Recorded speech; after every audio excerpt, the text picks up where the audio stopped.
Fireman! Get ready for a Tommy Turbo Masterclass. Tameless Tuesday is here. And the boys are hard as a rock. Don't be a weak-gutted dog. Leave that for Jamin Salmon. Get ready for the best SuperCoach show on the planet. It's so good, it's better than Lego. You're now listening to the SuperCoach Experience Podcast. Here's your host, Brandon Savage. Hello and welcome back to the SuperCoach Experience Podcast. I'm your host, Brandon Savage, the coach of the Dallas Tunkins. SuperCoach is officially open, and yes, I've named my son the Dallas Tunkins. I don't know how I feel about it. It's not a slam dunk, but I feel like it might grow on me. You've just hinted at something I think we could. You said it's not a slam dunk. So I was thinking rather than what you came up with, maybe something like Dallas Dunkins or Slam Dunkins. Slam Dunkins. Yeah, Slam Doesn't Dunkins. matter. It's already named. Play on words. My name is the Dallas Tunkins, and I'm joined here by the 2021 champion in Tim Moody, in the coach of the Vili Army. How are you, Timmy? Yeah, look, the Vili Army really sounds like a team that, has great culture. Something that, players would want to come and join the side. I don't know about the Dallas Tunkins, mate. They sound like a bunch of pork chops to me. I think the Jamin Salmons is a better one. They both sound like they're very mid options, aren't they? Yeah, I don't know. Look, trust your gut, as we say in SuperCoach, man. Go with the flow. So SuperCoach is officially open, and you can now pick your teams. If you don't have gold, you can now pick your teams. And what an exciting time to be alive, because it's like Christmas for every SuperCoacher. 40 days until the NRL season kicks off. I am so excited. But first, we got to address the elephant in the room. No KFC. Yeah, no KFC. So those tracksuits their stocks have just gone up massively. How long have they been out for? So 4 years the tracksuits were there? I believe 2020 was the first. So, 3 years. Yeah, 3 years of tracksuits. 2020, then 21, 22, 23. So 4. So there's about 40. There's less than 50 tracksuits out there. And if you have your hand on one, then you are part of a prestigious club. You should have worn your tracksuit today, to be honest. Look, I don't want to, if they're not going to sponsor the Super. Oh, that's true. No, look, they did sort us out with 50K, so much love to KFC. Hopefully, whatever's going on now is just as awesome. We'll get around that as well. Well, it's actually the first thing we looked at was to make sure the 50K prize is still there. It is still there. No KFC, so they'll get a major sponsor on board. But what that means for us at the Daily Telegraph, we don't know. Oh, jeez, yeah. We don't know, so I guess we'll look into that. But today's episode is brought to you by PickleBet. PickleBet is one of Australia's best leading bookies. Once the NRL season kicks off, please use PickleBet. Use the code TURBO when signing up, but make sure to know what you're really gambling with. For free and confidential support, visit 1-800-858-858 or visit gamblinghelponline.org.au. We're back home at DM Podcast Studio. We were back here last week, but through you audio listeners probably had no idea we were here, but we're back. We're back home. Feels good, doesn't it? Yeah. Feels good. I like it here. All right. Our YouTube channel. Last week we're on 1,370 subscribers. We are on 1,433 as we sit. So hopefully next week we're aiming to be at 1,500. And I think our goal for round 1 is 2,000. So if you can hit that subscribe button on YouTube, that would be much appreciated. SuperCoach, it's open, and there's some stats that we want to quickly go over before we go into the second row forward podcast. I want to go over some ownership stats. So this is something we haven't been able to look at because it's just been behind closed doors, but now we can finally see the ownership stats, and it's interesting reading. Do you want to guess who the number 1 player is owned? Gee, that's a weird one to ask me straight up. Okay, I'm just going to go with, Sean Lane. It is Sean Lane. I haven't opened the app either, too. He's Signed up. 43.2% owned, and we're going to talk about him very shortly. Nathan Cleary is number 2 at 42.3. Jaden Brayley is number 3 at 42%. Ethan Strange at 40.9. Nico Hines at 40.9. Kale Lyro, KO Weeks, Taylor May, Kalen Ponga, Bronson Sherry outlined the top 10. So very interesting top 10. Nico Hines was by far the most owned player at the start of the day. People have wasted no time. Hey, what time did this launch this morning or something? So I woke up at 4 o'clock, and for some reason I looked at the app and it was open. And Question: Did the team picker, is that gone, or is that like the stuff that or is that all disappeared because I didn't take any screenshots? So if you picked a team within Team Picker, it transfers straight over. Nice. Well done to SuperCoach. Yeah, no, that's a nice little addition to the app. But yeah, there's been many swings, and I'm sure by the time anyone is probably listening to this will be uploaded straight after we record this. But I'm sure by the time majority of people listen to this, it's going to change so much. Yeah. So, Nico Hines was at 59% this morning, and it's changed completely. I think a lot of people are just finding structures within their side, and I think as you listen to the podcast and as you get more information, it will change even more. I know my team has changed significantly since we've done hookers, front row, and the 500k plus second rowers. So it's great to see that, and I guess we'll make sure to include the ownership stats in everything we talk about, if it is relevant, that is. Awesome. Before we jump into the second row forwards, our overall group I don't reckon just to cut you off, I don't reckon ownership stats will matter too much today just that it's open. No, definitely not today. Yeah, no. So I wouldn't be looking into, I'm not going to go with him because he's blah, blah, blah, blah. Yeah, for sure. Our overall group code, you can now join 20 leagues, or you can join 20 overall groups, or you can just have 10 and 10 or 18 and 2. We've always been struggling to, for a lot of us who like to get in head-to-head leagues or play cashies or got a lot of fun leagues or whatever. Can't play the fun leagues if you just want to play the cashies. Can't play the whatever. There's room for that now. I'm not playing as much head-to-head this year. I just want to focus way more because I had my split too much last year. So it's kind of annoying. I would have loved more cashies last year. For sure. Whatever, we'll go with the flow. Yeah, I actually never fill up my overall group codes. I join a couple of if there's a good prize or something. Yeah, if there's a nice little prize, or I just want to keep an eye on some people. Yep. I like to join them, but this is good for me. I can have more than 10.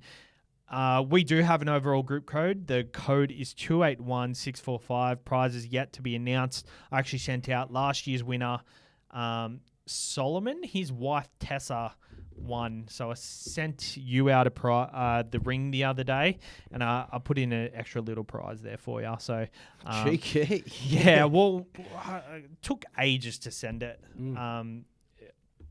I don't know why. It was in my car every time, and I just never had time to go to the post office. So I sent that the other day for you. You got a cheeky little SuperCoach prize in there, which may or may not have a KFC logo on it or not. Yeah.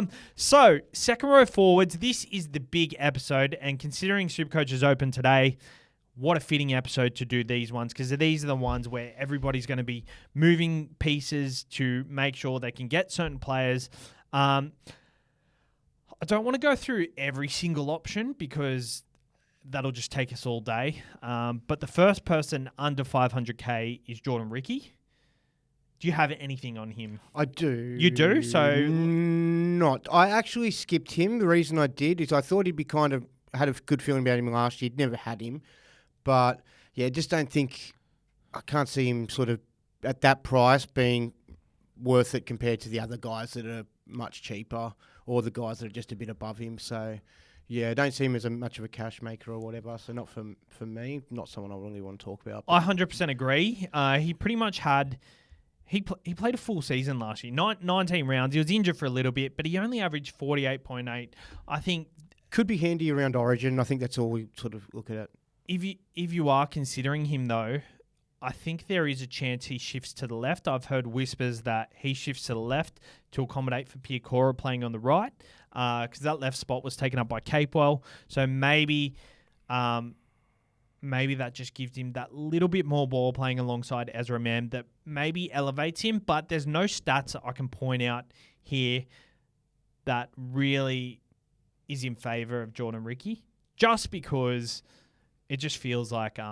he could develop, though. He's early into his career or whatever, so we'll see how he goes. Hasn't been a great SuperCoach option yet, but could be around the corner. Just keep an eye out for him, but nothing yet. I wanted to bring up one person before we do skip further down that list.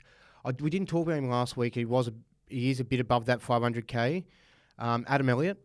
Just wanted to brush over him. So last year, his minutes were all over the place. He had 16 games and 6 of them were under 50 minutes. His PPM has pretty much always been like 1 point per minute, except for in 2021, he was at 0.73, and he was averaging 75 minutes in that year in 2021. All the other years, he's averaging more to 50 to 60 minutes. So what I've just sort of noted is if he does play more minutes in lock this year, maybe that might be a drop in price. At first, I thought it looked like a great thing, but at the value, I think he's kind of at his value. But yeah, originally when it first stood out, I was like, geez, this guy's a point per minute. If he gets better minutes here, this could be a thing. Yeah, I'm just looking at the scores here. High score of 75 for last year. Averaged about 50 to 60 minutes. High score of 75. Only went over 70 twice. I just think for the options that we're getting for a lot less, I think there's a lot more value there. But nonetheless, I think he actually does have a ceiling. He just improved it last year. And I think I just need to see more from you. He generally starts slow as well. He's always that type of guy that really picks up in the middle of the season as well. But I don't mind the shout. He's always been I'm not saying I think he's a great thing. I just thought he was at first look, but just when I noticed in 2021 when the minutes went up from 50, 60 minutes up until 75, in 2021 played 75 minutes, PPM dropped massively. So I just thought that was something to note. So if he does play more minutes, likely that input doesn't stay there. There is one just a tick above 500,000 that we did touch on last week, but I want to just dive a little bit further into.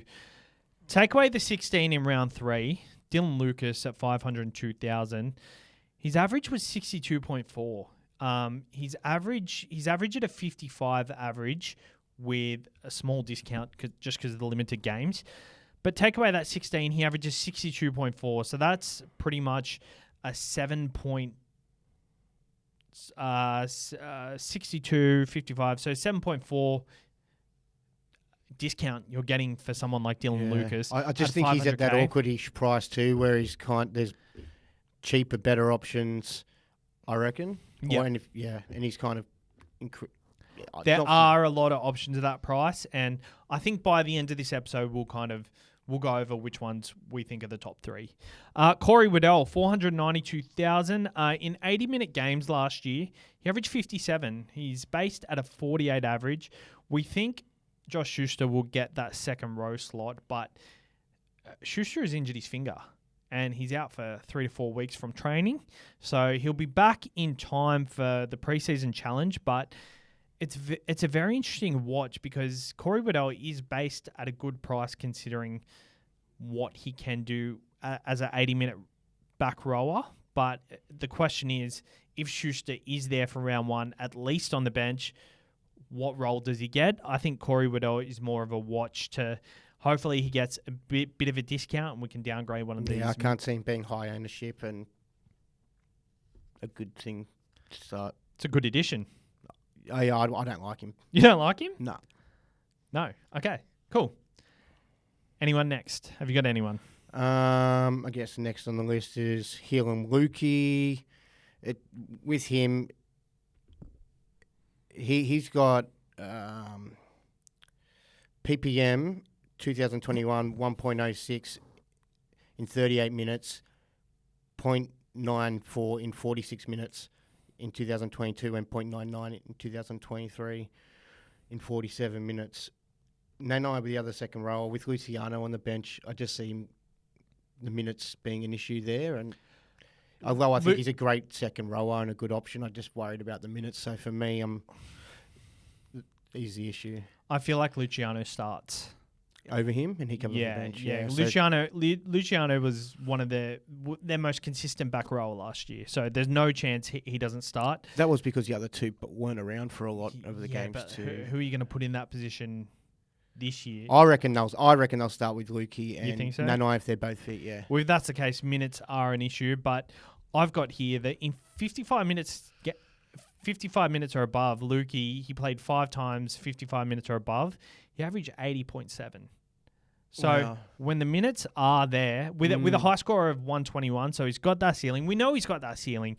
471,000. If the minutes are there, Lukey is someone I think you've got to jump on, and it's not someone I think you rush to get into your side before round 1, but if we come to Tinglish Tuesday and there's not a second rower on the bench and he is a second rower that is named, then I think he's, I wouldn't say a must-have because I hate saying that word and I've said it already a couple of times this season, but he's as good a mid-ranger as it gets. Yeah, I think you don't need to know that he has that role though, and it not be because of like just a injury-affected game here or there or something like that. But yeah, I can't imagine him playing. He could go closer to 50, but yeah, the issue is they've got Luciano, they've got Nanai, they've got Fini Fuiaki, and 2 of them back rollers could play on the bench. And if that's the case, then he's someone you definitely watch, because if he's losing value because of the minutes he's getting, then he's definitely someone you got to jump on as soon as things get nice and good. Helam Lukey, all right. I'll let you kick this one off. Yeah. Because nice little play on words, a little pun there. Kick this off for Viliami Kickow. Yeah, look. Firstly, I want you to let me know whether you think he's a good buy or not. We can only have 6, and I don't know that he might be in the best 6. Does that hurt? If you were going to go with 6 middies, I reckon he might be in the 6 best middies. But if you're going to go with one gun, I think I can find 5 other guys that's better. But I'm probably going to still go with him and give him his, he's earned his spot in my side. So look, I'll go over a few of the stats. It's so last year was really off for him. Like it was a 46-point average, whereas the last previous years, 2022, 65, year before 59, 2020, 61, 2019, 58, and 2018, 61-point average. He only had 1 try in 9 minutes. His try percentage was hugely down. I think that just not being able to get consistency on the field himself and settle into a new team, I think the Dogs struggled to use him correctly in those games that they did have him, just because they hadn't had a lot of practice in game with him. I think he's going to improve on a 46-point average, so I think I can justify at least starting with him. I don't see him making massive money. Like last year, he played rounds 1, 2, 3, 4, and 22, 24, 25, 26. Like, so there was a massive gap in the middle of the year. Yeah, so look, I can understand why people don't want him. There are way better, sort of juicier options. He really does rely on attack. So yeah, I'd probably encourage people to pick some of the other options, unless you're a diehard fan of him like me. Yeah, so I think at the price it's really awkward. It's 468,000. If he was on the lowest side of that, even higher 350s. If he's like that at the Panthers, you'd pick him, but I just don't know if the Dogs have worked him out yet. He's based on a 45.9 average, and don't get me wrong, there's value there. There's value there, but I don't know how much value there is. So in 2022, he scored 9 tries and had 10 try assists for an average of 65.3. You take that all out, his average is 52 without that. And that's not taking out line breaks and line break assists with the try assists and things like that. So if the attack's not there for him and or they don't complete the tries or whatever, then that's a 52 average. That's still with attacking stats. So I could have dug even further and taken away the line breaks and stuff. But there will be tries. There will be try assists there. But I think it's somewhere in between. So a 52 average is probably reasonable for him. But if he does have a really good year, then we can see him exceed that. The thing I'm worried about is the Bulldogs are still finding their feet. I don't think they're concentrating on how to use kick out. I think they're concentrating on how to use everybody and get the best out of everybody for now. I think there will come a time where they realise kick out. They've got kick out on their left edge. There's got to be a good way we can use him. I think he'll have like a game where he goes well, scores a try. There'll be games where he, couple of games where he lets me down, where he's, doesn't have as much base as other forwards and, lets me down a bit there. But we'll see what happens. I'm going to start. Can't go terribly. Yeah. And in 2021, 9 tries and 3 try assists for 59 average. Without them, that's a 51 average. So I think based on a 50 to 51 average, 50 to 52 average is where you can peg him.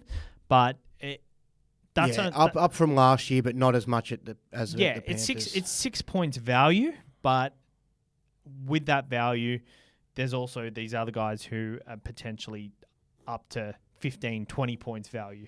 Yeah, so next guy, let's go over to the next guy. I know you're not that keen on him. I think I heard you say in a chat. He's in a lot of teams, this guy. Yeah.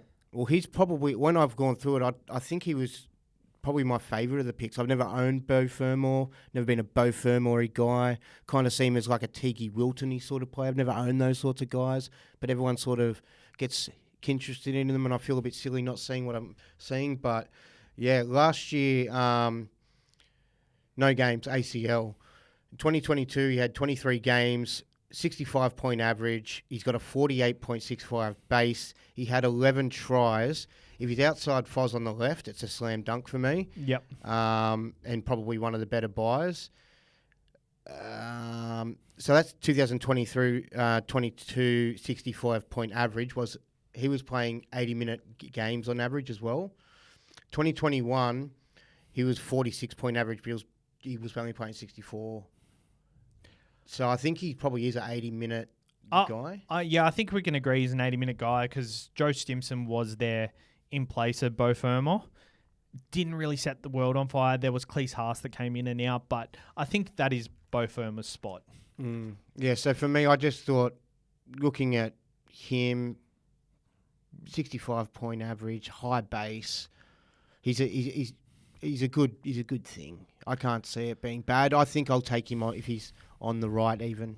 I like a lot of these other options that we're talking about. I do prefer him over Kickout just because I think... Yeah, so do I. Just because I think you know what you're going to get out of him potentially.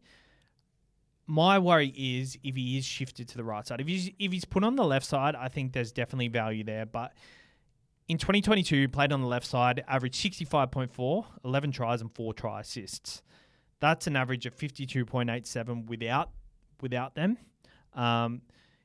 Less ball on the right side. So Joe Stimson last year only scored 2 tries and averaged 5 hit-ups a game. Fermor in his 2022 season averaged 17 points a game in hit-ups, whereas Stimson only averaged less than 10 points in hit-ups. On the same side? On the right side. Yeah. No, on the right side. So Stimson played on the right last year, and I know Stimson is probably more of a defensive back rower, so we can assume that Fermor's probably going to get a little bit more ball, but I'm basing this off.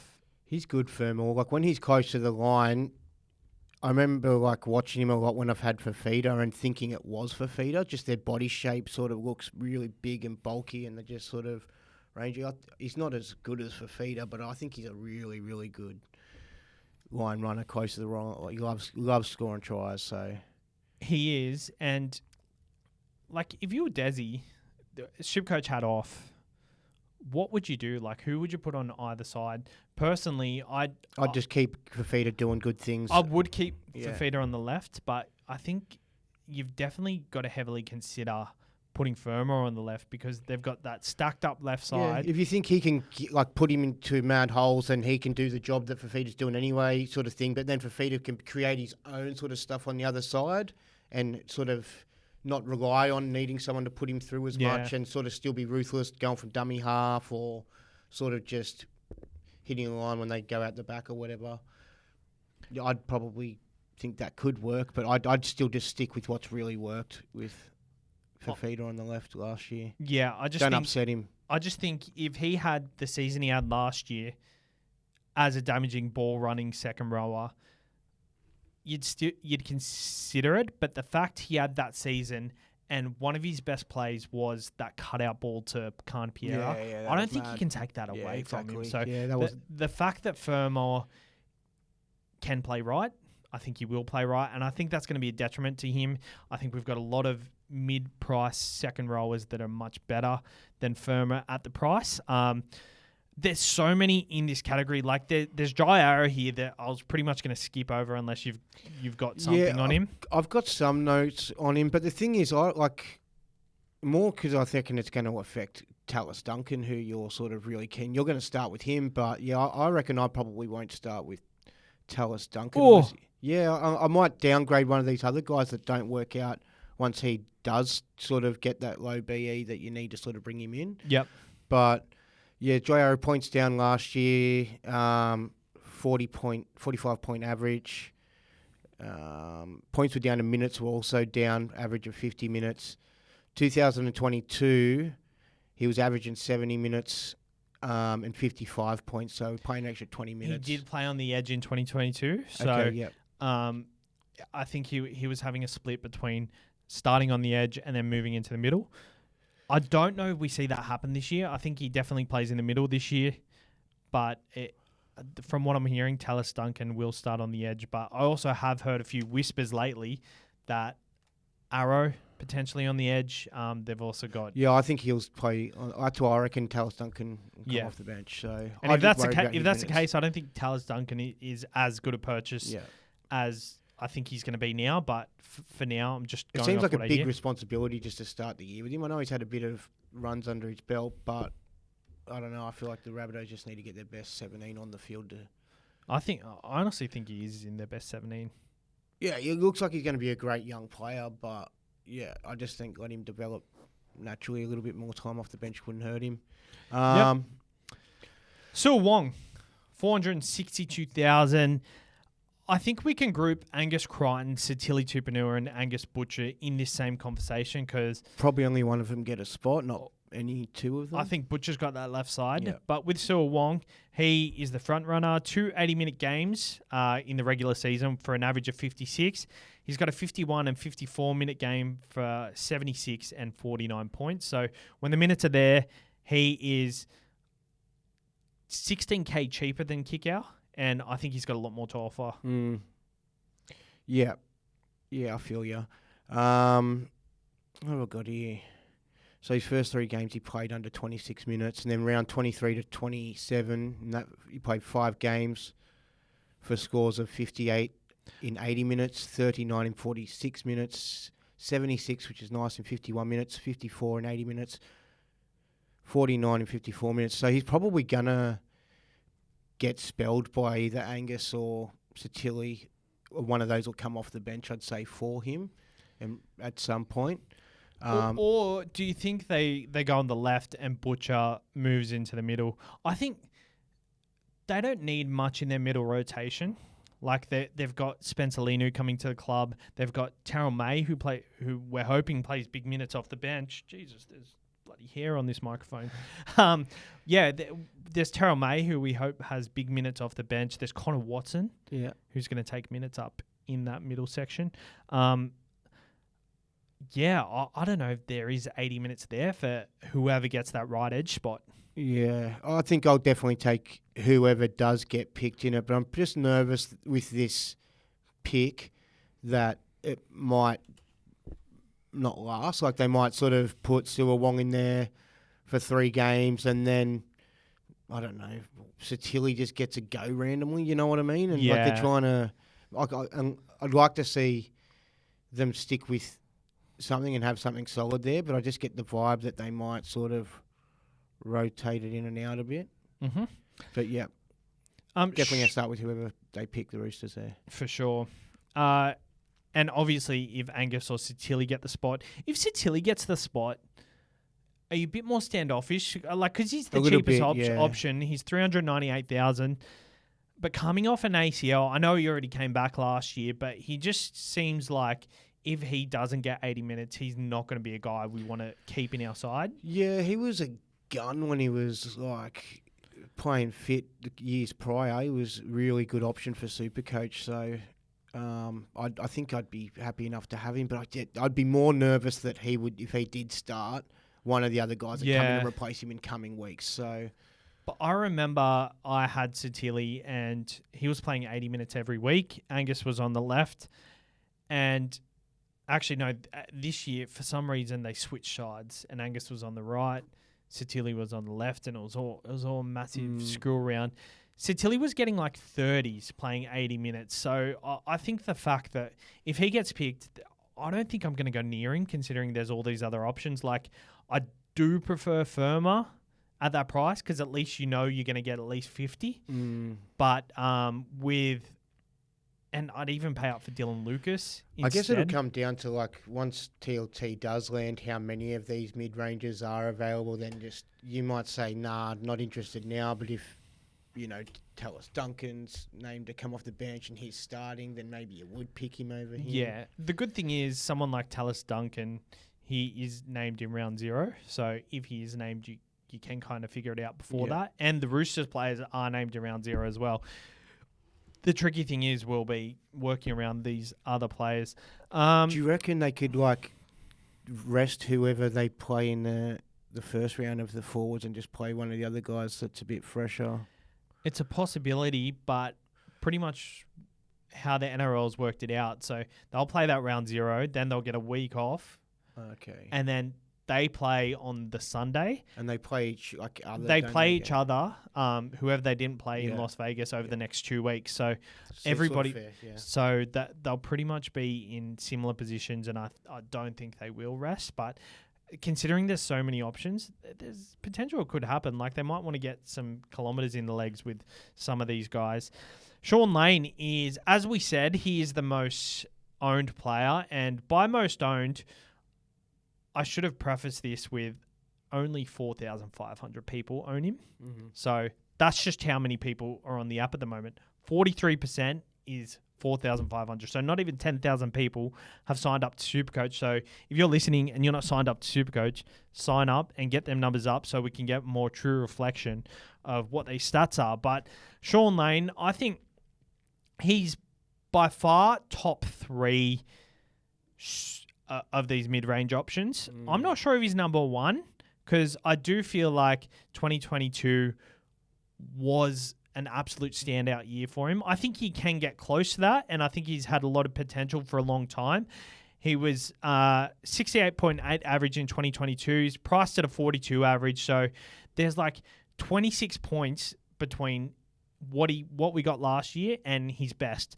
I think he lands somewhere in between at least. And playing alongside Dylan Brown, who is one of the better 5'8s at scoring up defenders and getting this back row over, I think he is a great purchase, but I don't know, something's telling me he's not the number 1 mid-price option. What are your thoughts? I just got, like, I think he's probably in the top 3. Yeah, for sure. Yeah. And also, like, job security. So it doesn't really matter whether it's the top option or not, as long as he's a starter. Yeah. In your side, I'd be starting him. You know, you'd play him. I think compared to these other guys, we know he's going to play 80 minutes. Yeah.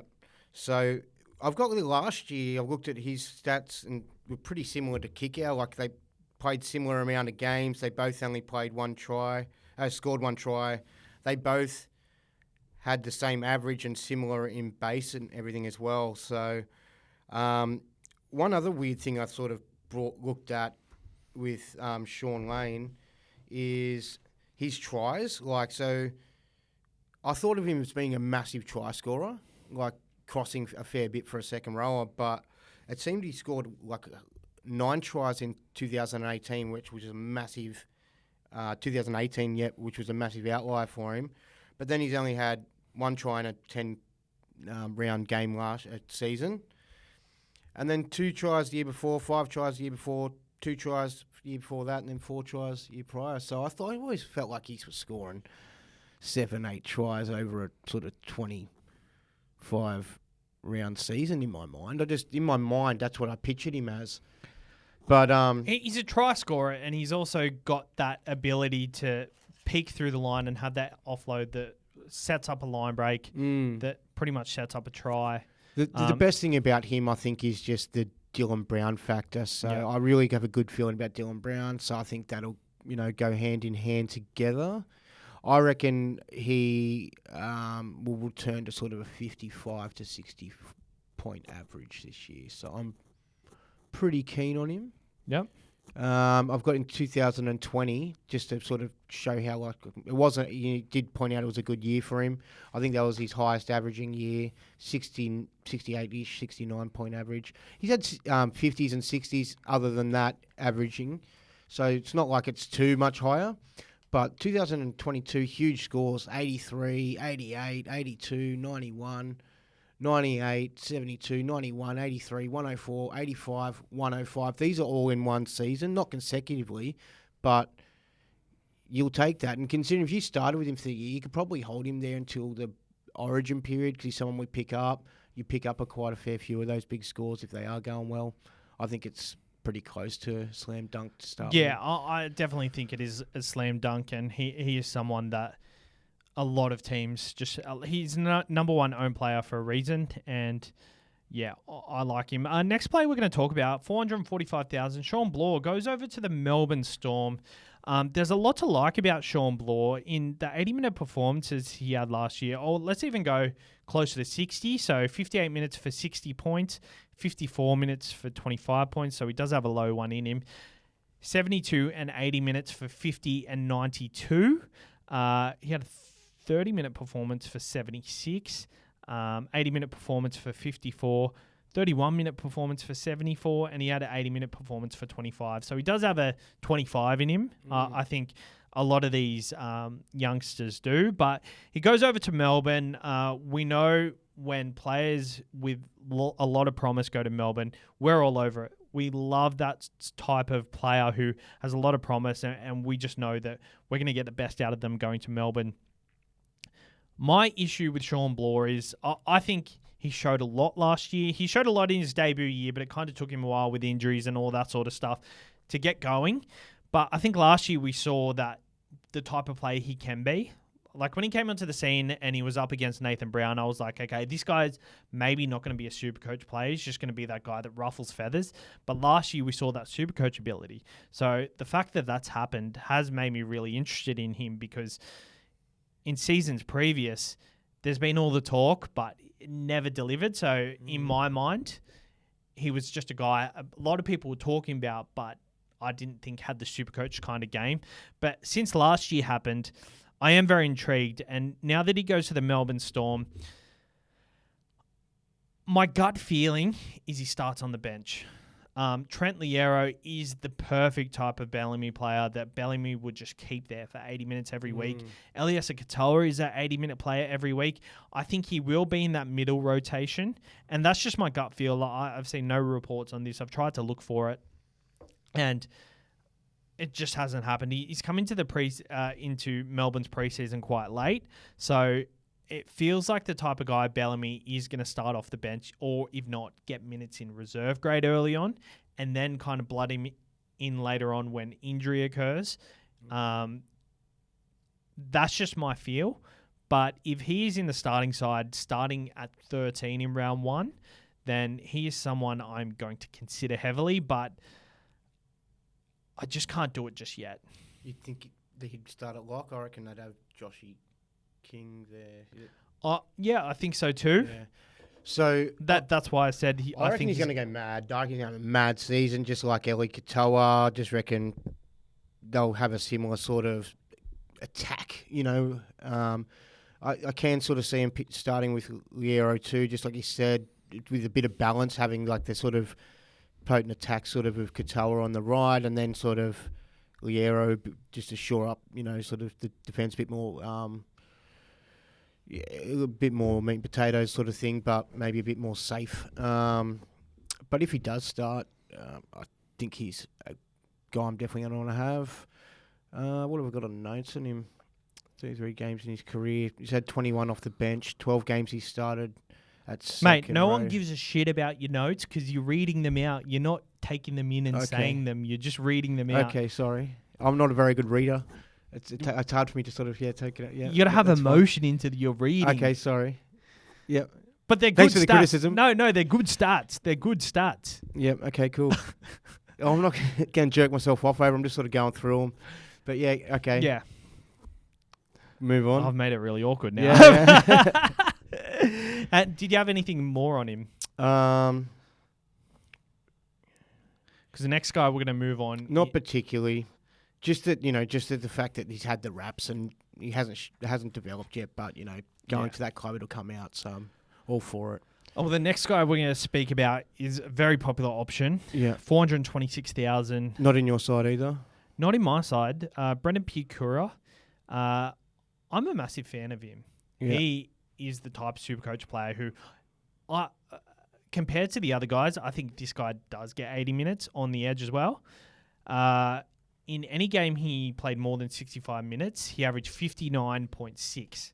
So that's pretty good. He's based on about a 40-odd average. So that pins him at about 60. So that's about 15-plus points value in what we're going to get from Piakura if he performs.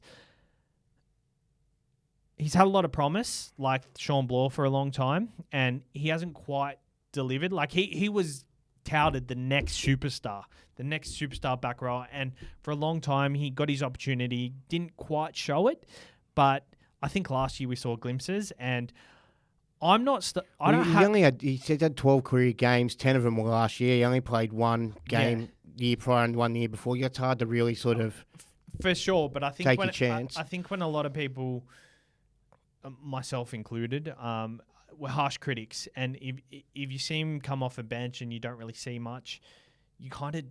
you don't write him off straight away. But, yeah, I think I wasn't overly impressed. I wish I saw more. Yeah, I wasn't overly impressed with like any sort of particular eye test that really stood out, anything that looked, well, look at this guy go. But yeah, there is massive raps on him. I think he's a solid footballer. Like, he's got all of that defence. He knows what he's doing out there. I think the attack will come. He had 14 tries in 26 games in Queensland Cup, so that was over. Now that's a deep dive. That's a stat we want to hear. Yeah. So that's not bad, but then that's Queensland Cup. So that's Queensland Cup. So let's say he does a third of that, like that. I don't know how it would translate, but yeah, there's potential there. But yeah, I didn't see it. Like, yeah, I don't think. Maybe he was given a different role though to play. Yeah. I think he's got the ability though, and the fact that he's a lot cheaper than most of these other guys, I really like. 426,000. I think with these other guys, we're going off how they've performed in the past, whereas this guy could be a future gun. This guy could be someone we're talking about in our sides every single preseason. And seems like it's his role without much competition, really. Yeah, for sure. But that could also be a bad thing, because if there's no competition for spot, will he get complacent? He's just signed a new deal. Kurt Capewell's left the club. So there's a lot that is positive and negative. But for the price, I think he's one of the better mid-range option, considering he's not far above 400,000. I can see him sort of hitting the ground running, not with like hot like ceiling scores, but he'll have good base and he'll be someone that'll make enough money and be someone who'll be happy to play. It's his role now, so you know what I mean? It wasn't like he was just sort of filling in while someone wasn't there and sort of feeling like he didn't want to step on anyone's toes. It's his role now. He'll have a job to do, and I reckon he'll shine. Josh Curran, 421,000. In games over 60 minutes, he averaged 64.2. The year before, 59.83. He is priced at a 41.3 average. What role does he play at the Bulldogs? We don't know, but they are struggling for middles, And if he gets named to start at 13, I think he's one of the better options. Yeah, I really see him playing at 13. As long as like Kikau and Preston are fit, Preston really sort of owned that spot and proved he's a really good player as a starting player. So I'm all for him being there. I reckon Curran's their best option. At 13 for sure. Yeah, and I reckon he's one of the better, probably in the top 3. For mid-range options. Yeah. I think going off this at the moment, it's He's got upside, that guy. Yeah, Sil Wong, Sean Lane, Josh Curran, and Pia Kora are top 4 for me, easily. But with Josh Curran, a lot of these, like 64 average in games over 65 minutes last year, a lot of this was rotating between the edge as well. So I think that is my only worry is, will the tries dry up and we're going to be relying on his base stats? It's something you definitely got to consider. I've gone over, he's got, starting at lock, he's had 8 games, 64-point average and averaging 70 minutes. His average is more at lock than he does at second row. He's had 29 games at second row, averaging 67 and just a little bit less. Averaging 58, and the minutes just dropped by 3. So I'm confident he's a strong worker through the middle. Yeah, I'm all for him. So do you want to hear his base stats here from last year? So 57 minutes, he based 38. In 80 minutes against Newcastle, he based 64. In 73 minutes, he based 48. In 70 minutes against the Roosters, he based 49. 80 minutes against the Bulldogs, base 41. 66 minutes, base 32. There's something about him that's just like a super coach player. As soon as he started playing, and he was a cheapie or whatever, it was just like, this guy could be a thing forever. The last 2 games, he played 80 minutes, 53 and 56 in base, on the edge though. So there's going to be a lot more work there, and he's basing pretty good considering he was playing on the edge. He's going to be playing in the middle, getting in a lot more dirty stuff. So if he plays at least 55 minutes, there's value there. Yeah, I'll be starting with him. I'm starting with him for sure. Are you playing him in your round 1 side at this stage? Yeah. Me too. Had a lot of questions about Fanua Pole. At a lot of people sort of, what about him? Sleeping on him. I've sort of seen that in different things on Twitter and stuff as well. Yeah, I haven't written anything down. I've got a couple of things. For Pole. So I've got, he's a dual, so that's awesome. Likely to start at lock for the Tigers. Last year, he averaged 41 in 49 minutes. He's had 32 career games and 18 starting at lock, which I thought, that surprised me. Now he had that many. And then the 18 games he started at lock, he's averaged 42, and they've been in over 55-minute games too. So, for me. He averaged 41.2 last year, but one thing to note, in the last 5 games last year, his minutes, the uptick in minutes was significant. Yeah, if he goes to 65 minutes, then but... Yeah, but this is late in the season when forwards are pretty much at their peak. They're either banged up completely or they're as fit as they've ever been for the season. So 62 minutes against the Warriors, 45. 41 minutes against the Warriors, 32. 53 minutes against the Dolphins, 64. 61 minutes versus the Roosters, 49. And 52 minutes against Manly, 41. One thing to note with the Manly performance, they got slaughtered by Manly. So 41's pretty good considering they got 50 put on them and they were pretty much waiting for goal to be kicked every time. So Fanua Pole is a decent option. I'd love to see how that bench pans out. I think it's really underwhelming. It's vanilla. I don't feel like it's going to make much money. I don't feel like you'd be that confident in playing him. You're going up against someone playing with Pole in their side. Be like, all right, sweet. Not for me. All right. Unless, as I said, if he's 65 consistently, then probably is value there, but it's still a bit boring. Yeah. We're now to the cheapie side of things, under 400K. I've got Connor Watson here. 374,000. Will play that 14 role. My thoughts are he probably plays 20 minutes at hooker, 20 or 30 minutes at lock. In 50 minutes in 2022, he based 50 points. He's at about a 38 average at the moment. So there's value there. It's just whether you want to take a risk on someone who's playing off the bench. It could be all right. I think it'll be all right. It'll be a nice little money maker, but He's a dual hooker. I think he's just second row. Okay. Let me just double check that. But what are your thoughts? Could be more exciting. I didn't put any notes down. He wasn't someone I was interested in. Second row hooker. Yeah. That dual's a little bit handy. One of your hookers don't work out and he's going all right, you move that up. Shift him up there. Yeah, something like that. Yeah, I don't know. I just feel like I probably want to pick guys that are going to start. I've never been a big fan of guys coming off the bench, even like a Madison who does well and scores consistently well. Not starting the game. He was getting 90 every week. Yeah. What was 2 seasons ago? Yeah. And I just couldn't do it because he was coming off the bench. Yeah. Just because there's so much unknown. Like, if anything happens, if something happens, like, he's more likely to go on the field, right? Yeah, but it's just a subconscious thing. I think eventually we will need to shift away from that because the better SuperCoach players will get the points. But if they're a better SuperCoach player, don't you think they'd be more trusted starting on the field? Like, if their security is good, that's just my thoughts. I think it's just in a matter of Parramatta and Matto's role. It's just sort of he comes on and offers something a little bit different while the forwards are a bit tired and stuff. So Keenan Palacia, 365,000. We talked about him the other week. Yeah, I think I'm off him now. You're off him? Yeah, I think I am. What did I do? Because I liked him when you talked me into him, but I just don't think I've got the room in my prop.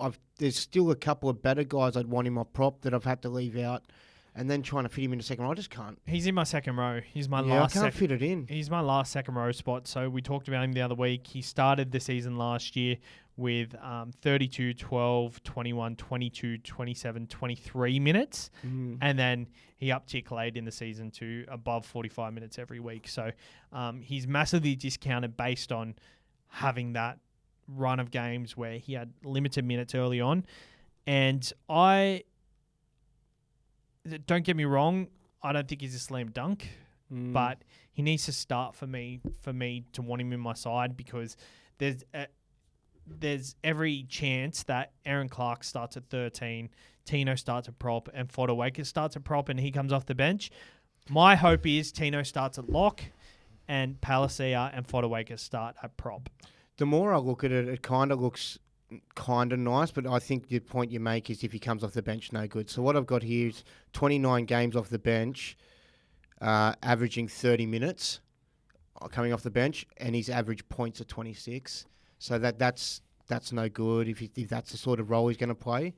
When he's started at prop, he's averaged 52 minutes for 44-point average. We'll take that. And then, when he's ever played at second row or lock, it's in the 40s as well. So yeah, he's based on a 36 average though. So, based on how we've been talking about things, don't think the there's upside's not there. Heaps of value there, but they're still at the price. I think we're just desperate to find those dual... Someone at front row for sure. There's a couple... I think the figures I was just reading here, that's the wrong guy, actually. That was... Yeah, no, that's him. Yep. There's a couple unknown options here in Morgan Smithies and Kai Pearce-Paul. I've heard a lot about Morgan Smithies, and with Corey Horsburgh suspended early on, is he someone? Well, it could be a bit of a trap, couldn't it? Because he could play three games and then... But if he's going to play early on, I've heard that he just runs and tackles all day. So that's super coach friendly. When I heard that at first, my first thought was Jermaine Hopgood. I thought, imagine if he's that, like this year's Jermaine Hopgood. But then I heard he doesn't have the offload or attack in him that Hopgood does. So I thought, well, maybe not as good. So 114 games for Wigan. He's only scored 2 tries. So that's a bit... I don't know if that's I don't know if that's on par for locks. I think most locks probably still score a bit more than that. That's Aiden Tolman-esque. Yeah. I think based on that, we kind of want... I think I'm probably not going to start with him. And then if something's delayed, like Horse's returns delayed, or one of the other forwards, say one of the props get injured in the first 3 rounds, and Horsburgh ends up going to prop or something, and then Smitty's, we know he's probably got that role or something like that, then I'll downgrade to Smitty's, but I can't see me starting with him. I think he'll probably be super relevant, though, at some point. It might be very early on, but I just think I'll start with others because of not being able to fit them all in and play my cards that way. He's definitely an interesting watch. There's Kai Pearce-Paul as well, who I haven't heard of that one. Yeah, What's going on with him? Newcastle, so he could take minutes off Elliott. Could start on the edge. What price is he? He's an English guy, $345. So it's like they've got all the English guys over, and they're like, you're $345 because they're exactly the same price. Tallis Duncan. Let's talk about him. So I've got some stats here on him. Mm-hmm. Didn't play above 40 minutes, still average 35. So if the minutes are there, there's an average to be had. Eye test. There's no stats here saying that he's going to break out. There's a lot of value there, but I reckon he's going to have a mad year. I think he's a mad player. Just from watching him last year, as you know, everyone's compared him to Cam Murray. He's got a mad look at footy head on him. He looks the deal. Yeah. Mad footy name too. Yeah, and that line break he had last year was really sweet. I think he's going to be that one line break. I think he's going to. He didn't have much. He didn't have many games. So 7 games off the bench, average 35 points. I reckon until there's injuries in the side and he gets more of a role, he could just sort of be a slow burn. Yeah. Which is fine. You can probably have him there slow burning and just sitting there. You might not play him each week. If he's scoring 35 points most week, he's probably not going to go much up. Yeah. So, but he's probably not going to score any less than that either. So it's... Good thing is he is playing round 0, so we'll know whether he starts or comes off the bench or doesn't get named at all. So that's a good thing to watch. Next person down, Kobe Hetherington, 298,000. Is priced on a 29 average. He averaged 38 in games over 40 minutes. So just based on that, there's 9 points value. That's if he does get a starting position, whether Carrigan shifts up to front row and he goes to lock, or Kobe just goes straight into the front row. I don't love it. I think he's just a tackling guy. I want to get someone in who has the ability to score a try, but I think we've definitely got to look at options like this. I really struggled to find any potential options around this sort of 3 to 200k. I'm not aware of anyone that's overly presented. Yeah, I don't know if you got many more. There's Liam Knight at 330. Did we talk about him in front row? We talked about him in the questions. I don't think I did. I think we came to the conclusion that Liam Knight has averaged no higher than 36. In 2020, he averaged 46. So his peak is 46, and this is, Liam Knight's just not a SuperCoach player in my opinion. I'm happy to be proven wrong. I will bite my... I'm not just saying I'm not getting him. Yeah, well, he hasn't proven he has exactly. in the past. So that's why I'm not jumping on him. Because you find these guys who end up getting named to start and you're like, oh, he's starting, he's cheap, I've got to get him. But they end up being worse than the guys who aren't starting straight away and end up getting a starting position eventually. Right. So I think these are the guys you kind of got to avoid. One more I do have, Maverick Geyer. Yeah, so I just, when he starts... get to go then. Is he someone you plug into your side as the 6th second rower? I wouldn't. I wouldn't do it know early. When he's going to get his go. I can't. He'll get a go at least over Origin. Yeah, so it's a bit long to sort of just hold that, have a place holding spot when you've got other guys. I'm struggling to fit, all these names in. You might find that you want to, borrow 150k off one of your 350 options to upgrade one of your hookers to Harry Grant instead of a Robson or something like that and talk yourself into it. But I'd say try get the balance and have all. And also, it's so handy getting value out of all these mid-ranges and then downgrading to a guy like Maverick Geyer when he does play and then cashing in then. Yeah.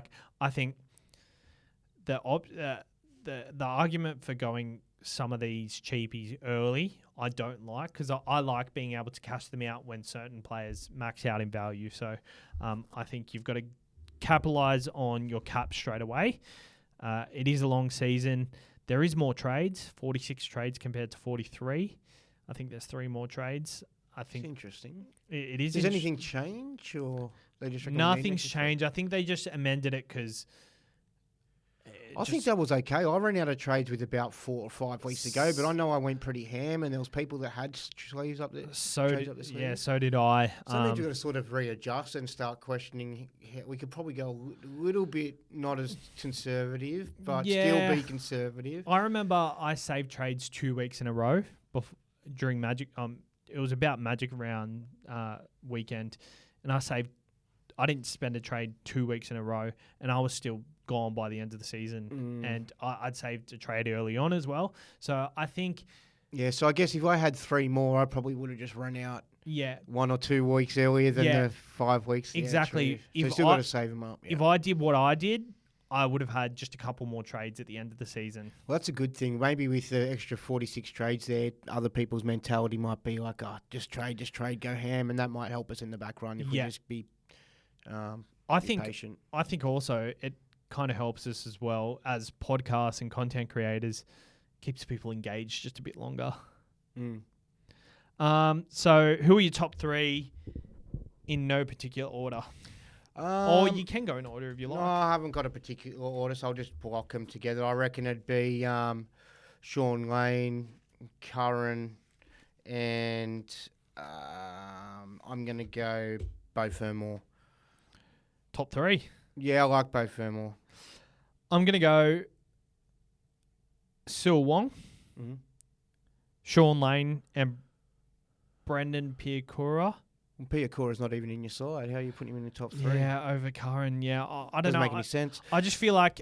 With Sil Wong, I'd probably have him in my top 3 too, but just on the fact that I don't know if he's even going to be in that starting side, it's just at this point,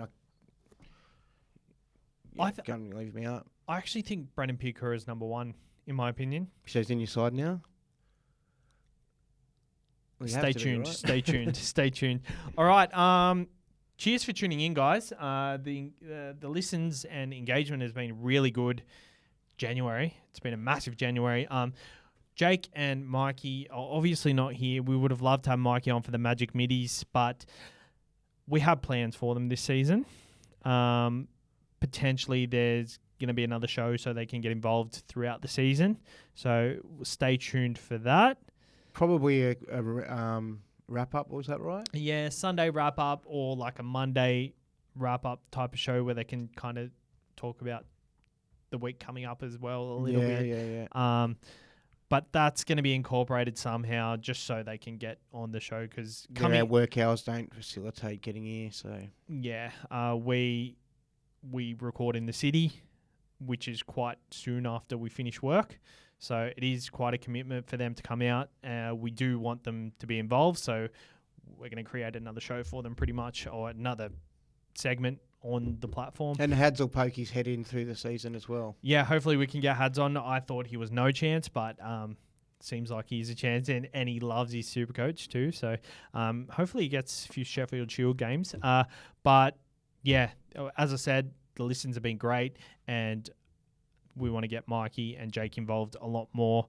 But also, that being said, it's just us two coming into the city quite often.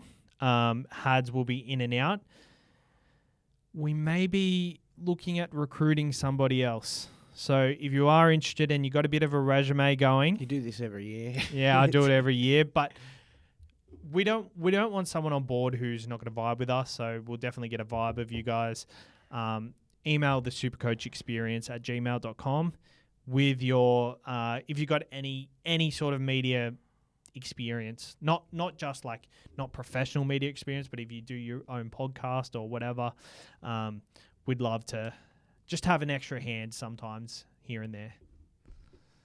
News to me, but okay. All right, cheers for tuning in, and we'll see you on Thursday for the